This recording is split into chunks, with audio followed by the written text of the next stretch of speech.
Nagpur police आयुक्त Ravindra single यांनी उपमुख्यमंत्री अजितदादा यांची भेट घेतलेली आहे। अधिवेशनाचा आज दुसरा दिवस आहे आणि काय नेमकं कायदा सुव्यवस्थेचा प्रश्न या सगळ्या निमित्त अजितदादांशी चर्चा केली। सर, काय दादांची आपण भेट घेतलेली आहे, काय नेमकी चर्चा? नाही, काही विषय होते आपले पोलीसशी निगडीत। एक कंप्लेंट होती, त्याबद्दल साहेबांनी विचारपूस केली आणि ते कंप्लेंटच्या समाधान झालेलं। त्यांची जी रिक्वेस्ट होती ते आपण करणार आहे, जे नियमाप्रमाणे जे आहे। काय साधारणतः तक्रार कुठल्या विषय होता? कारण अधिवेशन सुरू आहे, त्या सगळ्या पार्श्वभूमीवरती दादांनी नेमकं काय आढावा घेतलेला आहे? तसं नाही, कारण आम्ही माननीय उपमुख्यमंत्री साहेब आहे, तर आपण गेलेच पाहिजे। सगळे माननीय मुख्यमंत्री साहेब आहेत, सगळे व्यवस्थित आहेत की नाही ब्रीफ करण्यासाठी ते आपलं चालूच असतो, बाकी काय विशेष नाही।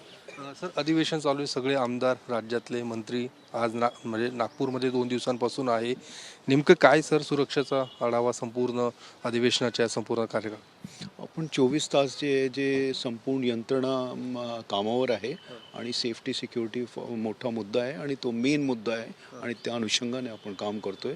आणि सगळे आपले पोलीस जे बाहेरून बंदोबस्त आलेले आहे, आपले इकडचे जे बंदोबस्त आहे स्थानिक, ते सगळे हजर आहे आणि व्यवस्थितपणे सगळ्या सिक्युरिटी आहे। थँक्यू। काल एक मुद्दा उपस्थित झाला होता, आमदार कृष्णा खोपडे यांना धमकी आल्याचं त्यांचं म्हणणं आहे, त्या संदर्भात काय चर्चा झाली का?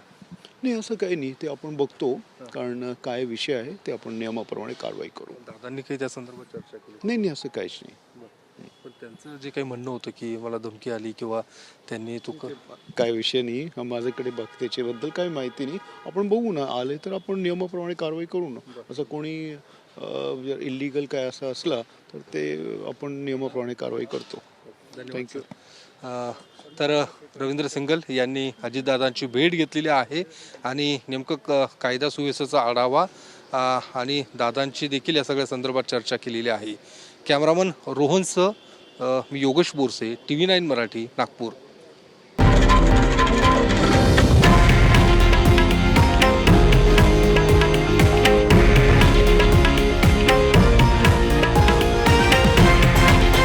हे आहे देशातील नंबर 1 न्यूज नेटवर्क आणि आपण पाहत आहात TV9 मराठी, एकमेव।